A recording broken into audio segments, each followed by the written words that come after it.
Have you ever heard the saying that debt is the root of all evil? Debt is a kind of slavery, and this is true to a certain extent, because when you are in debt, your life is over.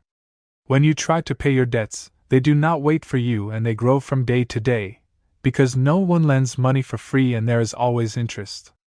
Despite all this, the world's leading and therefore most important economy, the United States, has a total consumer debt of almost $35 trillion. Its GDP is just over $25 trillion, so its debt is 140% of its economy. But the good news is that this debt is not always negative. This is an unpopular opinion because most of the debt we have is bad debt. You probably have credit card debt, a car loan, or maybe student debt, and you think it's going to take decades to pay it all off. So how the hell can that be a good thing? To understand how it can be a positive thing, let's look at how rich people use debt to make more money. In fact, it may seem a bit complicated and strange that those who have a lot of money should, in theory, not go into debt. People who have no money should go into debt, but that's not how capitalism works. In this video we will discover how rich people use debt to make even more money, so leave your like and let's see 5 ways the rich make money with debt. Let's start with number 1. Most commerce is based on this. You may find this a bit controversial because borrowing money to start a business is a terrible idea, but there are businesses, especially traditional ones, for which using debt is the best option. Let's say you want to sell pens. It's a very common product, and there is almost always a demand. Ideally, you would fly to China to find a factory that produces the type of pen you are interested in, with good quality and at the right price. You buy a container of pens to ship to the US and distribute them to your customers. However, to date, this is usually done online through websites like Alibaba and Amazon, unless it is a more particular product, in which case you have to fly to the factory to follow the production. But here's the interesting part: you don't have to pay for the products you want to get first. Let me explain. In the last 50 years, China has become the world's factory, literally making everything.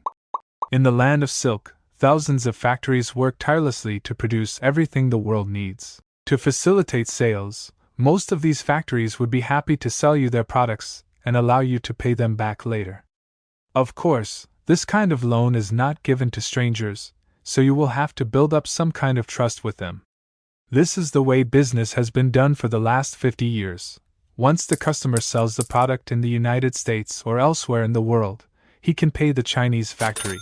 Basically, it consists of borrowing products and helping the factory sell them, adding something on top of the price to make a profit. What makes this strategy great is that you don't use your money in this transaction, which is why selling is one of the most important skills you can master. Number 2. Refinance real estate debt.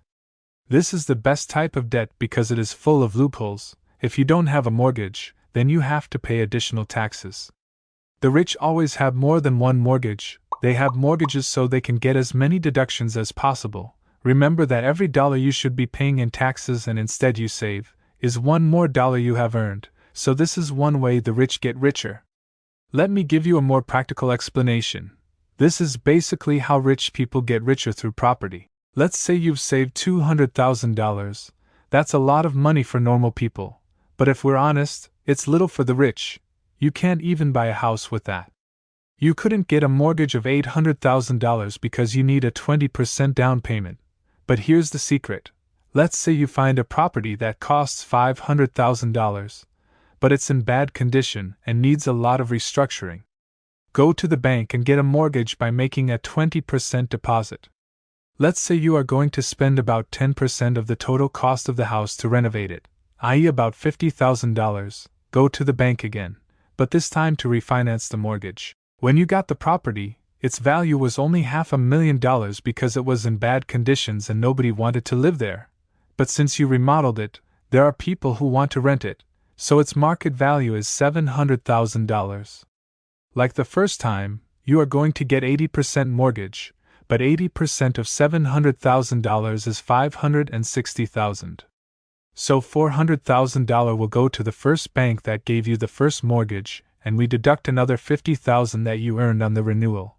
So you have an extra profit of $110,000. You have earned $110,000 using that debt and ended up with a property that you can rent out to build equity and generate passive income, plus you have avoided paying taxes because you have a mortgage. This is a very common practice among real estate investors. After this, do you still think debt is bad? Number 3. Hedge funds.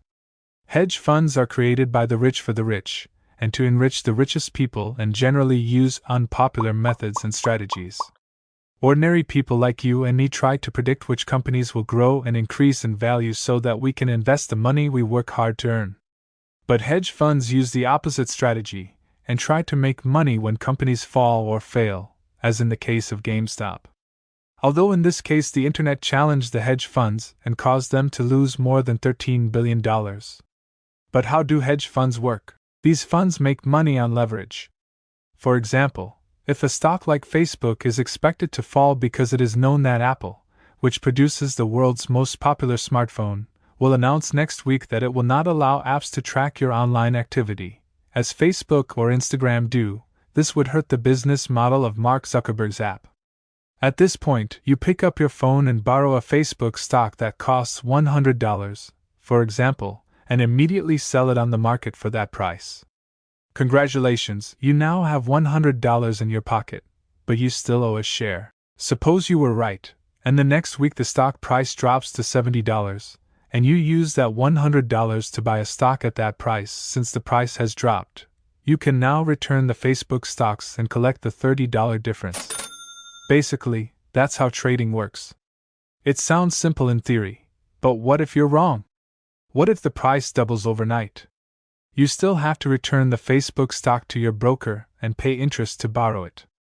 Now you have to buy that stock for $200 to give it back to the broker. If you buy a stock and try to sell it when it goes up, the most you can lose is the amount you invested, except in the case of shorting. If the price keeps going up, the losses keep increasing. Theoretically, you can suffer unlimited losses because the stock price can theoretically go up to infinity. However, if you have hundreds of analysts working for you, you can make a fortune with this strategy.